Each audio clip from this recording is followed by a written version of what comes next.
Hello friends, आप सभी का स्वागत है। और आज हम लोग देखेंगे प्रश्नावली 5.2 क्लास 10th का जो मैथ है उसका प्रश्नावली 5.2 को देखेंगे। ठीक है, उसका क्वेश्चन नंबर 6 को सॉल्व करेंगे। तो चलिए, क्वेश्चन विशेष क्या दिया हुआ है देखिए। क्या AP 11, 8, 5, 2 का एक पद -150 है और क्यों?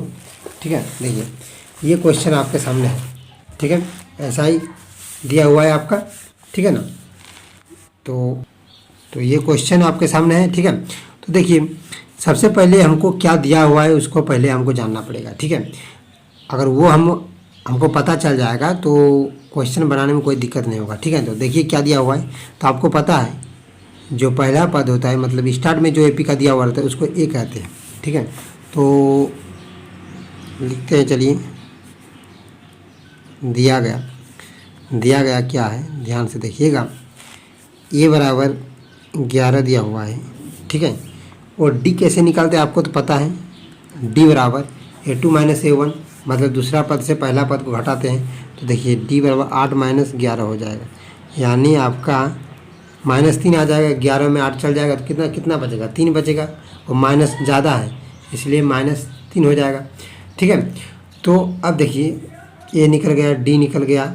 ये जो -150 है ये सबसे मतलब हर एक लड़का को इसको नहीं समझ में आता है तो क्या दिया हुआ है ये चीज़। ठीक है, तो कह रहा है कि AP का एक पद -150 है दिया हुआ है। ठीक है, ये जो है -150 ये AN है। ठीक है, मतलब समझा देते एक चीज़ देखिएगा। जैसे कि दिया हुआ 11, 8, 5, 2 डॉट डॉट डॉट डॉट ऐसे करके दिया हुआ है। और ये जो -150 दिया हुआ है ये लास्ट में आपका दिया हुआ है। ठीक है, इस प्रकार का AP है ये वाला। ठीक है, तो ये क्या होता है, लास्ट पद AN होता है। तो चलिए देखिए, तो मेरा AN बराबर क्या हो जाएगा, -150। ठीक है, तो हमको क्या करना है देखिए। तो हमको कह रहा है कि AP का एक पद -150 है। ठीक है, तो देखिए क्या हो रहा है AN। तो AN बराबर क्या होता है, AN बराबर A + N - 1 × D। ठीक है, तो N का मान यहाँ पर निकलेगा, देखिए कैसे। तो N बराबर कितना होगा, -150 बराबर A कितना है, 11 है, प्लस N कितना है, N कुछ नहीं है, N तो हमको निकलेगा मान 1 - 1। D कितना है, -3। 11 को इधर ले आइए, -150। 11 को इधर ले आएंगे, -11। और देखिए इधर यहाँ पर हो जाएगा 3N, इधर हो जाएगा सॉरी यहाँ पर -3N हो जाएगा क्योंकि माइनस है। देखिए -3 से N को गुना किए तो -3N, और -3 से -1 को गुना करेंगे तो +3 हो जाएगा। अब क्या करना है आपको, तो माइनस कितना हो जाएगा 100, इसको अगर जोड़ेंगे तो 100 छोड़िए बाद में जोड़ते हैं। ये 3 को इधर लाइए तो -3 हो जाएगा, यहाँ पर -3N हो जाएगा। ठीक है, तो देखिए कितना हो गया, 161, फिर हो जाएगा 3, 164। तो कितना हो जाएगा, -164 बराबर कितना, -3N। माइनस माइनस काट दीजिए। ठीक है, कट गया। तो N बराबर क्या निकल के आएगा मेरा, N बराबर आपका हो जाएगा 164/3। ठीक है, इतना हो जाएगा आपका। ठीक है, 164/3। इसको अगर काटिएगा तो क्या इसमें दशमलव में आ जाएगा। देखिएगा क्या आ रहा है, ध्यान दीजिए। 164 को 3 से भाग दीजिए, क्या आ रहा है, 3 × 5 = 15, 1 बचेगा, 4 × 3 = 12, बचा 2। ठीक है, पॉइंट दीजिएगा तो 0 यहाँ पर उतरेगा 1, तो 3 × 6 = 18, फिर 2, फिर आपका 0 दीजिएगा, फिर ऐसे 6 करके आते रहेगा। ठीक है, तो इस प्रकार होगा। तो ध्यान दीजिए यहाँ पर N का जो मान है, यहाँ पर N का मान आपका क्या निकल के आ रहा है, N का मान 164/3।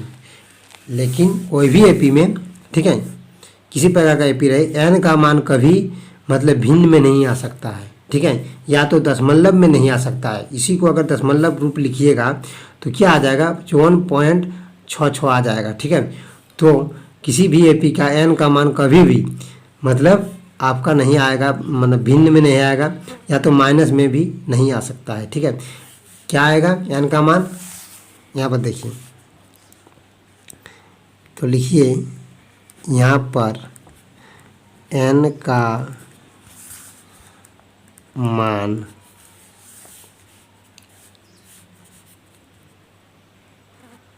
n का मान एक भिन्न है, भिन्न संख्या है, ठीक है। क्या है? भिन्न संख्या है। इसीलिए यह एपी में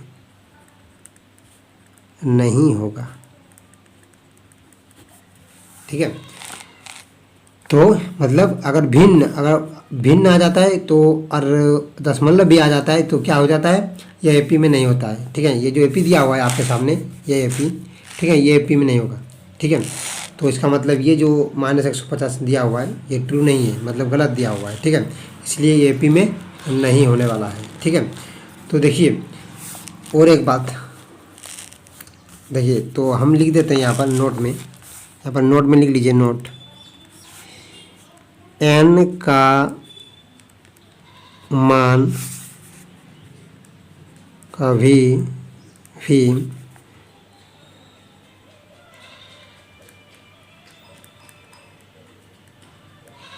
ऋणात्मक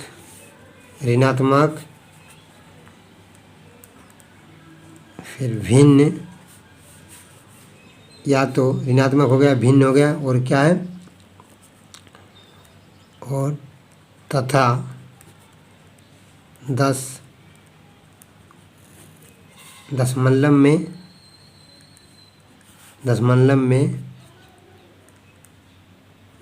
नहीं होगा, ठीक है। मतलब n का मान कभी भी ऋणात्मक, भिन्न तथा दशमलव में नहीं होगा, ठीक है। ये नोट कर लीजिए आप लोग, ठीक है। ये बहुत काम वाला चीज़ है। देखिए ये याद रखिएगा हमेशा, n का मान अगर इस पर कहीं पर भी आ जाता है तो वो एपी में नहीं होगा, वो एपी गलत दिया हुआ है, ठीक है। तो मतलब n का मान हमेशा क्या आना चाहिए? n का मान n बराबर क्या आना चाहिए? धनात्मक पूर्णांक आना चाहिए, धनात्मक